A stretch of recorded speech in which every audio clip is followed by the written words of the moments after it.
Àwọn ajìjàgbara ìdásílẹ̀ orílẹ̀-èdè Yorùbá ń gbèrò àti da ìbò rú ní ilẹ̀ Yorùbá. Ọ̀gá ọlọ́pàá àgbà ní orílẹ̀-èdè Nàìjíríà Àlìkálì Bàbá ló sọ bẹ́ẹ̀. Ọ̀gá ọlọ́pàá ní orílẹ̀-èdè Nàìjíríà Usman Àlìkálì Bàbá ti fi ẹ̀sùn kan àwọn ajìjàgbara ọmọ ẹgbẹ́ Yoruba Nation tó ń jà fún ìdásílẹ̀ orílẹ̀-èdè Yorùbá wípé wọ́n ń kó nǹkan ìjàjọ láti da ètò ìdìbò àpapọ̀ tó ń bọ̀ lọ́nà lọ́jọ́ 29 oṣù kejì àti èyí tí yóò wáyé ní ọjọ́ 11 oṣù kẹta ọdún 2023.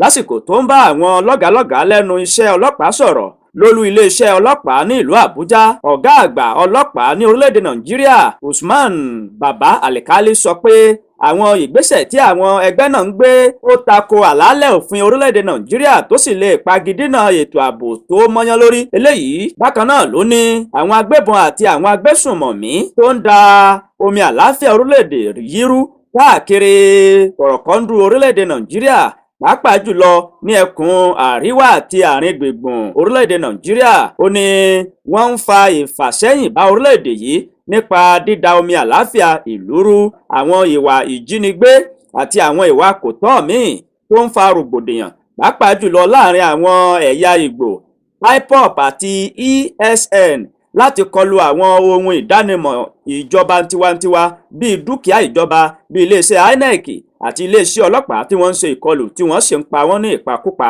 àti láti bà gbogbo dúkìá tó bá jẹ́ ti ìjọba àpapọ̀ jẹ́. Usman Àlìkálì Bàbá tó jẹ́ ọ̀gá ọlọ́pàá pátápátá ní orílẹ̀-èdè Nàìjíríà ó ṣàlàyé wípé pípè fún ìpínyà ẹ̀yà Yorùbá kúrò lórílẹ̀-èdè Nàìjíríà bẹ̀rẹ̀ sí ní gòkè tó sì fẹsẹ̀ rinlẹ̀ lọ́dún 2021. Ìkàn ọmọ Yorùbá ní Sunday Adéyẹmọ Ìgbòho májàsọ́lá owó baba Dámì Ìgbòho ṣá. Àmọ́ ṣá o, ariwo náà wálẹ̀ díẹ̀ lẹ́yìn tí àwọn òṣìṣẹ́ iléeṣẹ́ ọlọ́pàá ọ̀tẹlẹ̀múyẹ́ DSS tí wọ́n kọlu ilé rẹ̀ ní ọjọ́ 1 oṣù keje ọdún 2021. Èròǹgbà Sunday Ìgbòho láti sá lọ sí òkè òkun ó bá ìjákulẹ̀ pàdé nígbà tí àwọn agbófinró gbé e ní pápákọ̀ òfurufú ní orílẹ̀-èdè Benin Republic fún oṣù díẹ̀ kí wọ́n tó gba onídùúró rẹ̀. Ọ̀gá àgbà ọlọ́pàá Àlìkálì Bàbá rọ̀ gbogbo àwọn lọ́gàálọ́gàá lẹ́nu iṣẹ́ ọlọ́pàá àti gbogbo àwọn èèkàn níbi iṣẹ́ ọlọ́pàá wípé kí wọ́n ṣiṣẹ́ wọn bó ṣe tó àti bó ṣe yẹ láti lè jẹ́ kí ètò ààbò kó fẹsẹ̀ rinlẹ̀ níbi ètò ìdìbò tó ń bọ̀ lọ́nà yìí. Ó wá fi dá gbogbo ọmọ orílẹ̀-èdè Nàìjíríà lójú wípé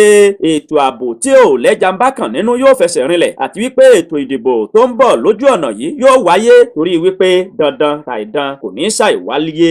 Àwọn ajìjàgbara Oodua Nation wọ́n ń gbèrò láti da ìbò rú ní ilẹ̀ Yorùbá. Ọ̀gá ọlọ́pàá àgbà ní orílẹ̀-èdè Nàìjíríà Àlìkálì Bàbá ló sọ bẹ́ẹ̀.